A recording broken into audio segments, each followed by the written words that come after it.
Welcome everyone to Sally Speaks Mindset Podcast. And today I am absolutely thrilled to have Anna Osherov here from Australia with us. And she and I had met a few months ago at a networking event, and there was an instant connection. I really needed to understand what she was doing because she had something that was so unique in the marketplace that I knew I had to connect with her. So let me tell you a little bit about her first. She's a marketing maven at the nexus of both education and technology. And she helps small businesses in their mission of visibility and progress. As an entrepreneur, educator, and eventologist, Anna's the CEO and founder of Flintt with 2 T's and an eventologist training. Got my tongue tied there. Training, and in 2019, she was nominated for the Telstra Business Award. Her clients are visionary leaders making a difference one successful event at a time. And if you were to ask her friends and coworkers what her strengths are, they would tell you that her positive energy is infectious and she's always on the move getting things done. And I think I'll add to that that she's very creative and always looking for the next thing to create within her business to help entrepreneurs be more successful or small business owners. And so for me, that's what I recognized with Anna when I first met her. So welcome, Anna. Hello, Sally. Thank you so much. What a lovely introduction and a little add-on. So I wanted to first of all congratulate you because I know that recently you have earned a number of different elements of recognition in the business creation process, but also within your community. So can you tell us a little bit about those accolades and those awards that you've been presented recently? Because this is pretty cool. Yeah, thanks, Sally. So it sounds really important when you say it like that. And look, it is important. So I guess all of this at the moment comes down to the fact that I've stepped out from small business ownership to startup. And there is a difference between what a small business owner does as, especially in the service space, which is where I've come from and who I've always worked with, to what we do as a startup, founder. And so I'd like to just maybe create that differentiation before I move forwards, mostly because as a small business owner, especially in the service space, what typically happens is we create a service and then we, potentially productize that service. And then we make money by selling. So it's a lot of the time it is time for money exchange, especially at the start. As we grow, we potentially have some products that we add to sell or we start to work with groups. But we very much work on a model of, we get more customers and we make more money. Yes. And it's very much around time based. When it comes to startups, especially in the tech space, which is where I moved to and created a team to build a tech startup in that marketing space. The whole purpose of a tech startup or a startup is really around being able to scale quickly and scale while keeping costs reduced. Yes. Yeah. And so because we're not working on a time for money, it becomes a very different game. And so the game starts to become around how can we build a minimum viable product quickly? How can we then show some traction in that? And then how can we approach others to invest in our startup? So whether that is, angel investors, whether it's team for equity, whether it is venture capitals, depending on where you are and how quickly you grow. And so that whole fundraising game becomes very, very different to anything I knew previously. Everything I knew previously was like, build and sell and serve your customers. And here it's like build and sell and serve your customers, but also, start to build relationships with potential investors and learn how to structure your business models and learn how to pitch your startup. And so that's really been the biggest learning curve for me over the last maybe 12 months primarily. Okay. And so circling back to those, I guess, wins that we've had or I've had in the last little while, in the last month, the first thing that happened was that we won a Silicon Beach Australia, which is a impact-driven startup network. So we won a pitch for the Silicon, at the Silicon Beach Tech Pitch Night. which was great, which we got some really good in-kind awards. So we ended up getting some things from Stripe and some things from Freshworks, which was sort of to the value of like $100,000 of in-kind or like discounts for our startups and entrepreneurs, which was incredible. Yes. And then I guess that kind of gave me some confidence in my pitching and delivery. And then I applied for the RMIT, which is a university here in Melbourne, and it's in the university I teach at.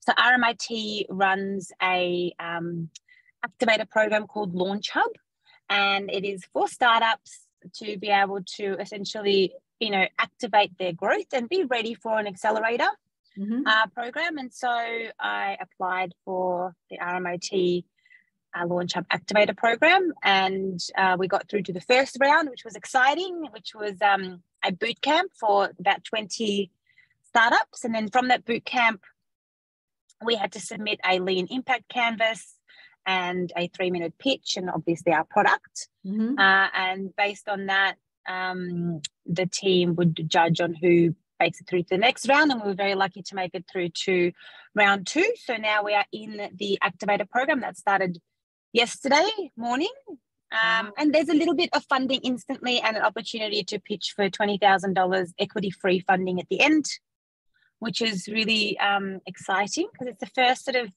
actually that 2.5K is the first bit of money that we've had invested into our company, and I don't think I've even celebrated that as a win as yet.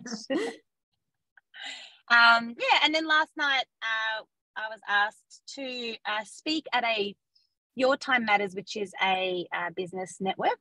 Your Time Matters, they run a progressive dinner each year, and it's a progressive dinner. They actually raise money for charities of your choice, and really for people to share, I guess, their personal journey. It's been very much around why. So the whole program, or the whole evening, is planned around why.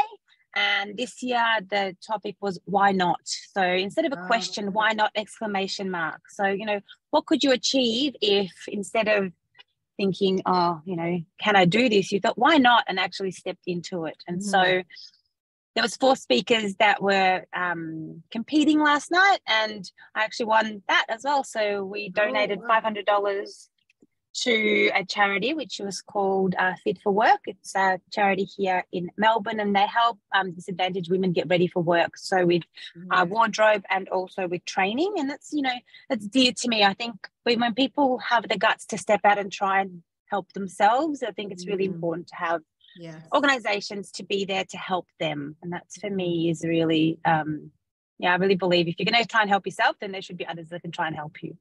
Exactly. Well, congratulations. Those are a lot of wins recently. And that's wonderful. Yeah. And obviously I'm here today, so this is also really cool. And we get to speak to yourself across the other side of the globe, and really be able to share those wins, which is also really cool. Yeah, no, that's wonderful. And I mean, obviously, I follow you through LinkedIn, and I saw all these wonderful accolades coming up, and I'm like, wow, look at her go. Like, as a business owner, and I work primarily with business owners, it's really exciting when you see women that are stepping up, trusting themselves, going forward, and putting themselves out there to really grow in a way that you may not have seen that path 5 years ago or even a year ago, but now it's showing up for you, and you're just embracing it, and look at the success that you're having. So really, really proud of you for standing up and showing up, and that's really exciting. So now, one of the things I know about you is that you've been really involved with the technology platforms as well. So what's your impression of how AI has impacted small businesses? I think AI is incredible. When we're talking about AI, this is really around the ChatGPT, which is a language modeling tool, and then also the opportunity to now be able to turn that, language modeling into images, into videos, etc. So I think what ChatGPT has done is helped to, on the one hand, reduce the amount of time we need to spend trying to create content. Yes. But on the other hand, it's still a tool. And the thing that I've really noticed in the world of marketing technology, and probably in a lot of spaces, marketing tech is just a space that I'm really interested in. And obviously, I've always worked within marketing, and I've always loved digital marketing. So it's been amazing to see the growth in technology. Sure. But at the end of the day, it's still a tool. And what we end up seeing is that there are so many options and so many tools, and yet there's not enough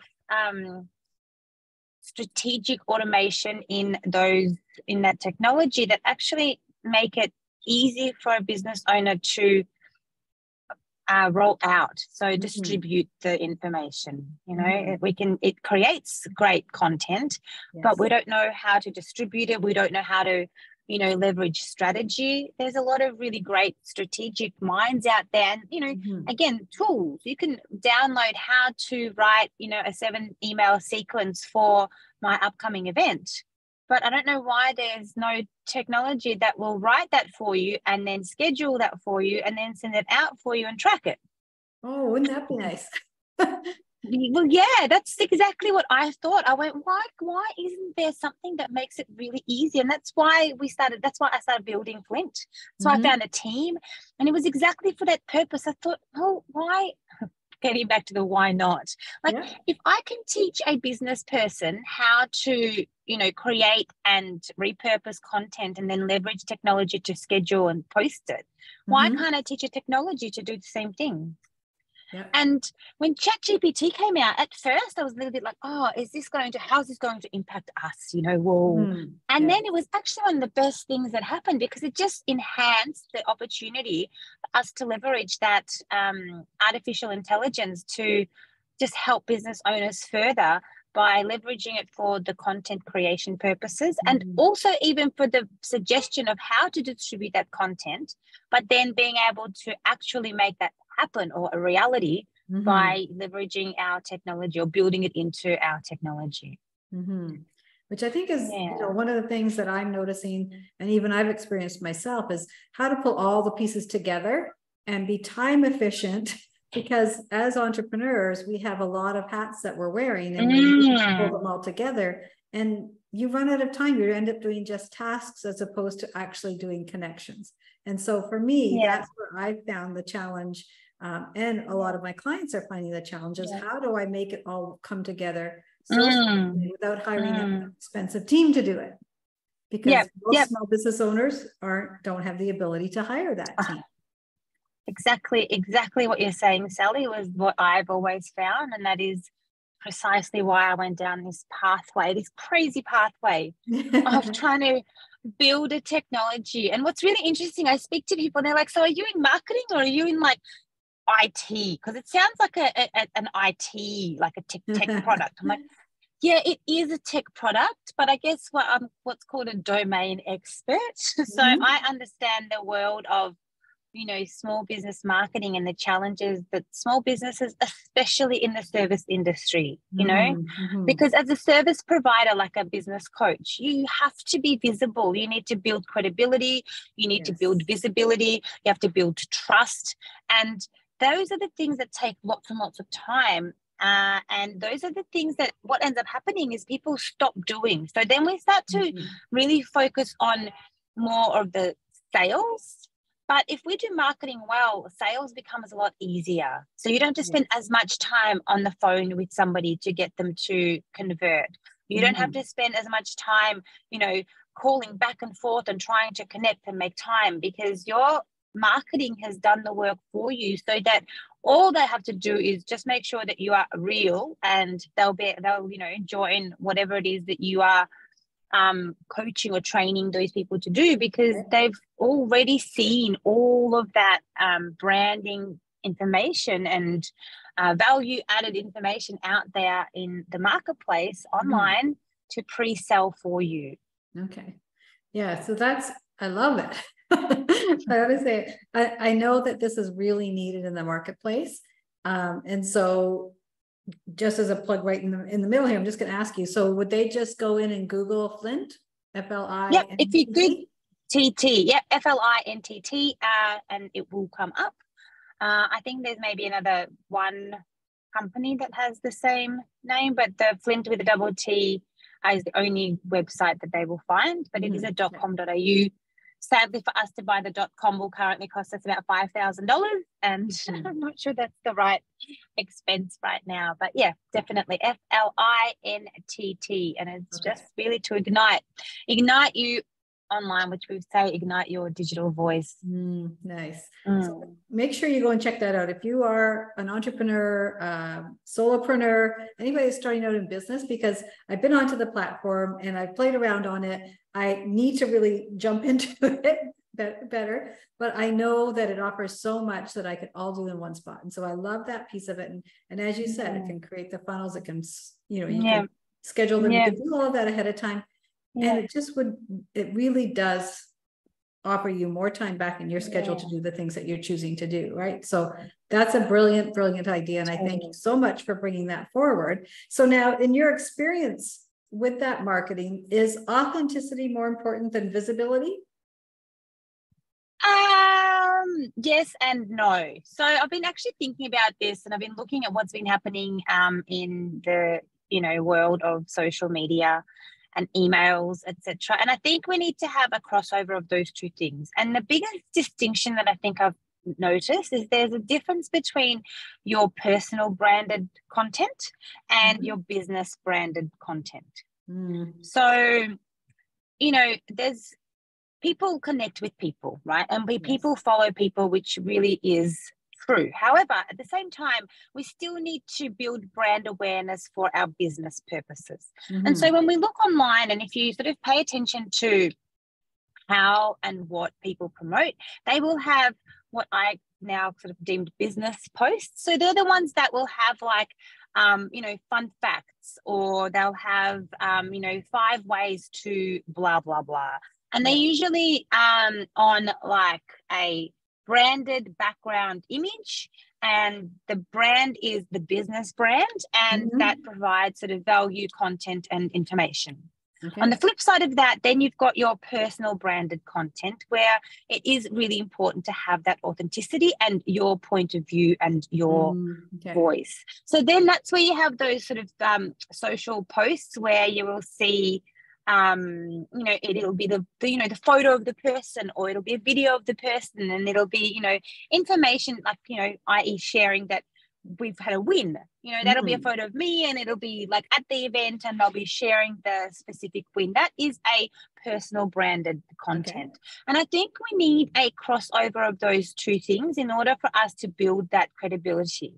And because it is challenging, that's again why we've got, the platform that we've built, you've got both the opportunity to auto create and auto schedule and post your business branded content.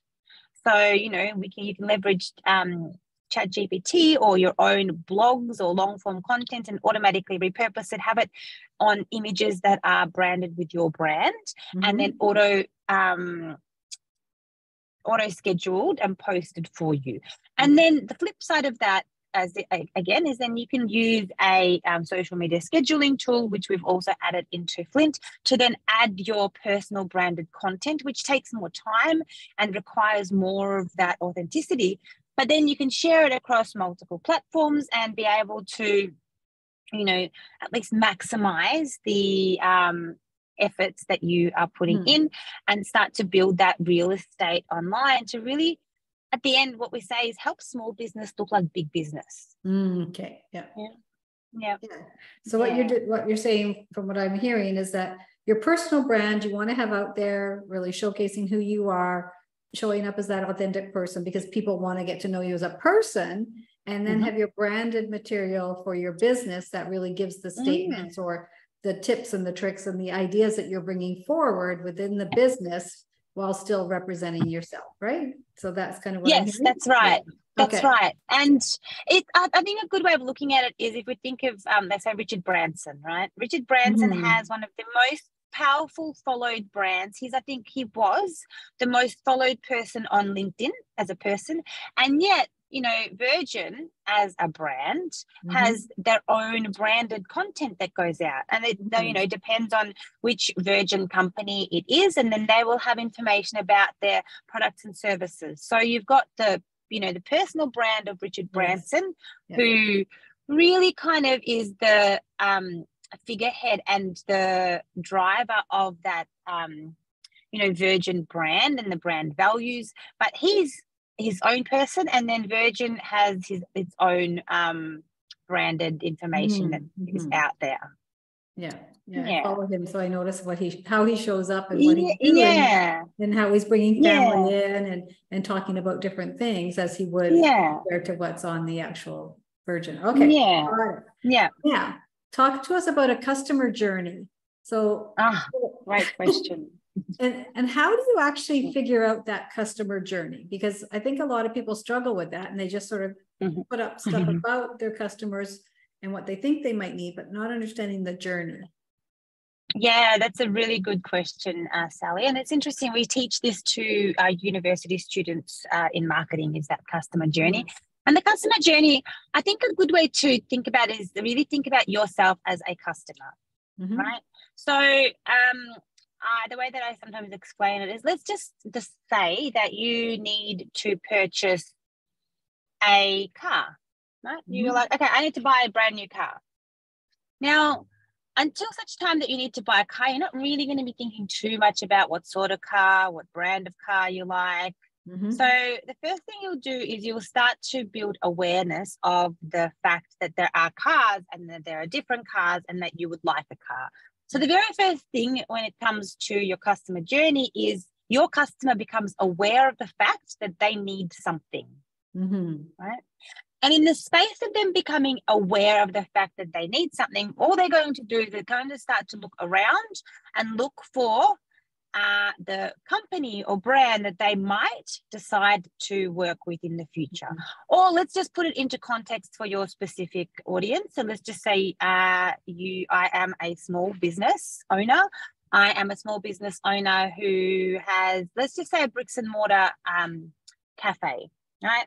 And I've got a bricks and mortar cafe I've been running for, say, the last 2 years or so. We've been doing pretty well, but now I'm starting to feel like I need a little bit more. So I'm going to go think, you know what? I would like to maybe engage a business coach. So they've become aware that this is what they need. So the next thing they're going to do is they're going to start to look around and try and find some business coaches that they might know. They will speak to maybe some of their friends and they'll get some word of mouth advice. They will look online and they will look for business coaches through maybe Google. So this is all around brand awareness. So as a business coach in the awareness space, our job is simply to make our ideal target market aware of who we are. We're not trying to sell them anything right now. All we're trying to do is bring awareness, because even if that cafe is like, I would like to maybe get some business coaching, the likelihood of them actually being ready to hire a coach is very low. So what we need to do now is we need to start to build awareness so that that potential customer is aware of us and our brand. And they can stay in the space of brand awareness for a really long time until such time that they actually start to do their research. So the next stage after awareness is we start to do some research. So we start to spend time looking at, prices, availability, alignment of values. And this research time for our potential customers is generally the longest time.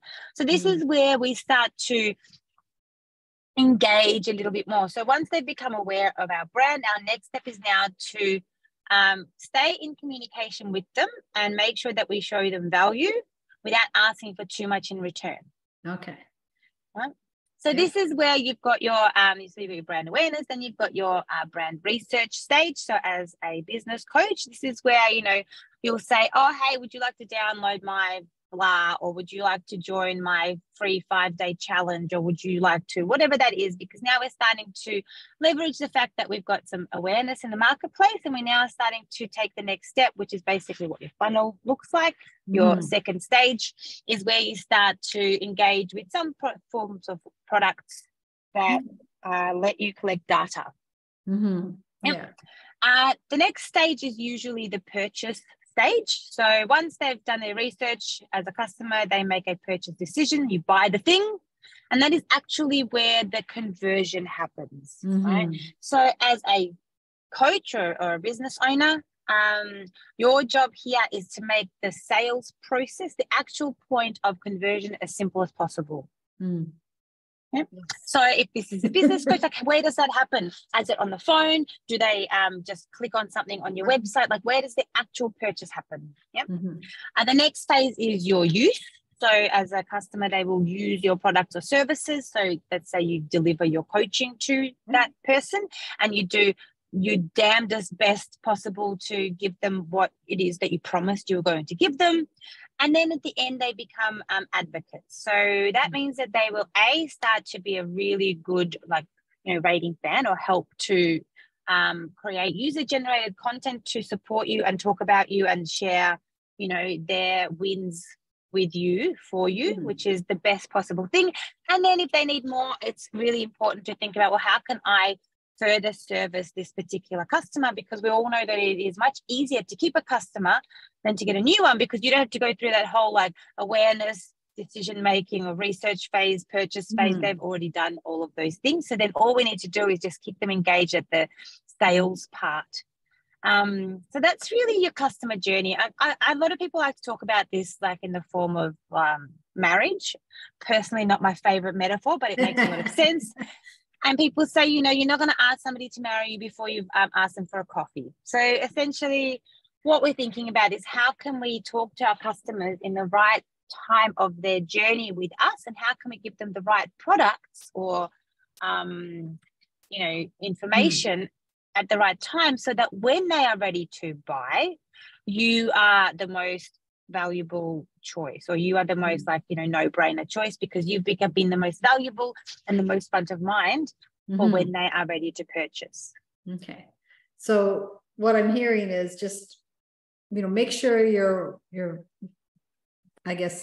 organizing your journey as far as what you're wanting to offer to your clients, what it is that you want to offer as far as just advice or tips or, other information that's going to serve them today. And then not having a call to action on everything, but a call to action here and there saying, here's my freebie, whatever that might be. And then if you post later, maybe you might be putting in, I'm launching something, or do a poll. Maybe a poll would be an engagement. Things along that type of line, to be able to get people to interact and bring people in different ways throughout your posting or your lives or your make sure that you're keeping that engagement going and keeping them aware of what it is that you have to offer, so that when they're ready, you're their first choice. You're the one that's built that relationship and being able to build that future with them to get to where they want to be. And I think the biggest challenge for us as the business owner or the seller, the service provider, is to remember that that person is not ready to buy just because you're ready to sell. Yes. Just because you're like, oh, I can totally see how I can help you. And I can totally see it. Like when I think about Flintt, right, I'm like, well, I don't know why it's a no-brainer. Why doesn't everybody just jump on? And then I'm like, yeah, but you still need to, set it up, and you still need to dedicate time to, learn how to use a new platform. And so people aren't always ready to do that. And so we always need to think about the customer side of things, but also really know who your customer is. The customer journey goes hand in hand with your, target market or your persona. Like, who is it that you actually work with, and how can you then communicate the best value for that person, so that they know that they are the ideal person for you to work with. Yeah, I think that, finding that niche is really hard for a lot of people, because we say, well, geez, I could help so many different people. So I think sometimes it's a little bit of trial and error, where you're putting yourself out, and then all of a sudden you attract a different type of person, and you're like, oh, well, I'm naturally attracting that niche. So maybe I should start speaking to them. And that's often happened, I've noticed, with myself, but also with other customers. Mine is that, they see themselves, I'm looking after this, but a whole different group of people flocks in, and it's because your message resonates. And I want you to understand that it's not that you've made a wrong choice, it's that your messaging is attracting who you should be working with. 100%. And yeah, I have those conversations a lot with people around, how do I choose my target market, and why do people say I can help everybody? And I guess if you think about it in this way, one of the best things I've ever heard is someone, anyone, everyone is not a person, which means that you can't market to them. So when it comes to your target marketing, it's really around how can you speak to those people, because the way that you would communicate with, a teenage girl would be totally different to the way that you would communicate to a 6-year-old man. Mm-hmm. And even though you could maybe help both of them, that doesn't mean that the way you communicate to them is going to be the same. And so what I usually say to people is, who do you like working with? Who do you actually genuinely get joy working with?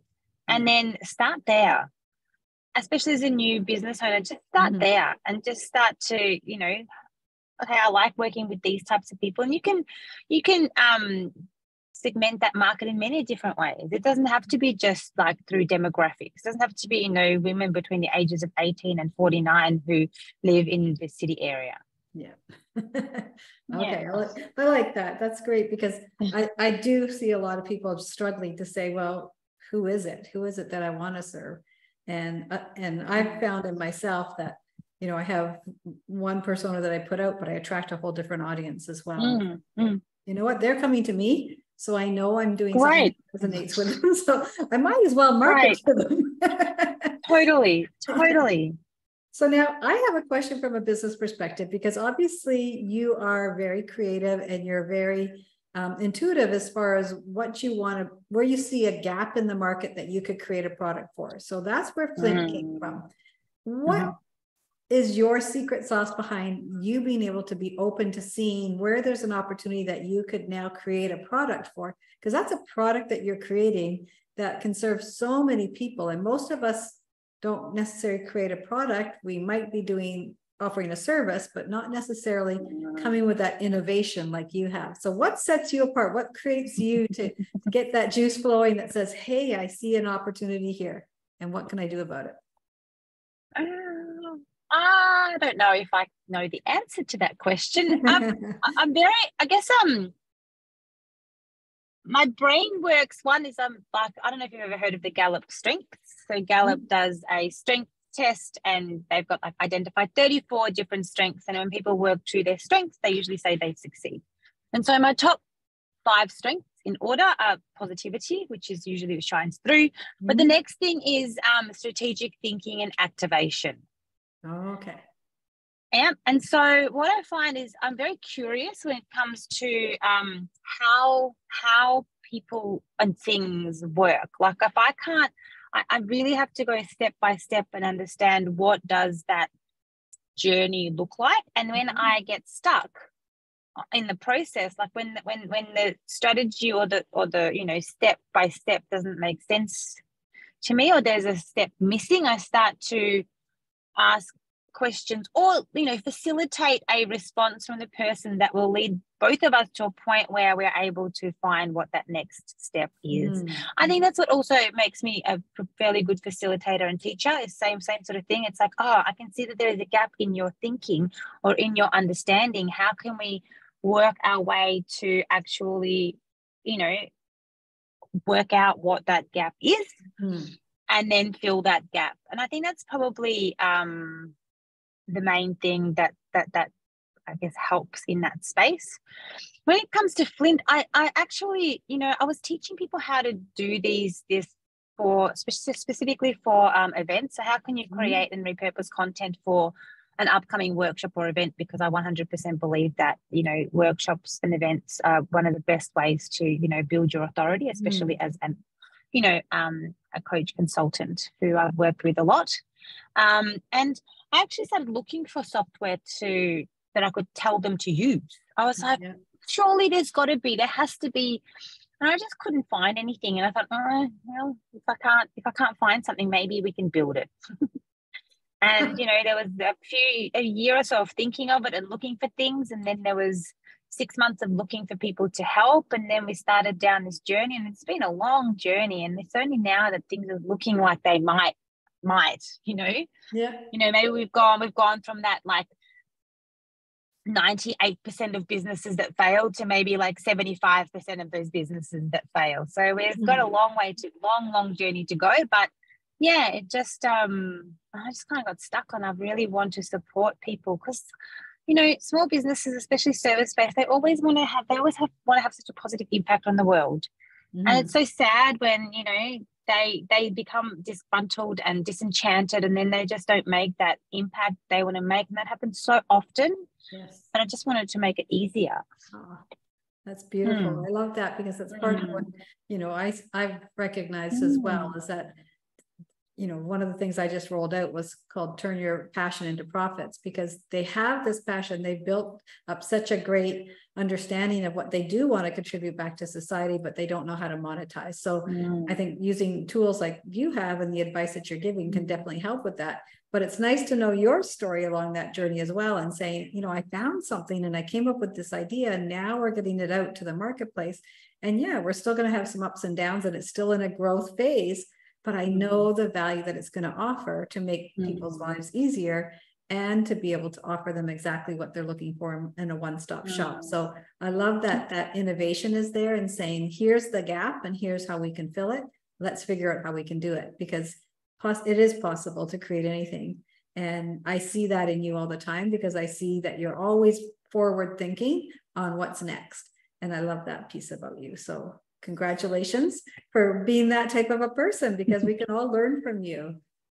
So now, thanks, Sally. You're welcome. Is there some way that we can, that you have as something that you could offer back to the audience, or is there something that you might have as far as a freebie? Or yeah. Actually, what we've been looking at is I'd really love to work with primarily business coaches or people who coach other ideally businesses, and we really want to work out how we can help make Flintt even more useful. So what I've realized is that for us to be able to get to the next stage, we really need to be able to show usage and traction. And because it's a product that most people have never seen before, or the way that it functions, it's been a challenge for us to be able to learn how to onboard and train our potential users. So if there's anybody out there who we're looking for maybe 10 people to jump on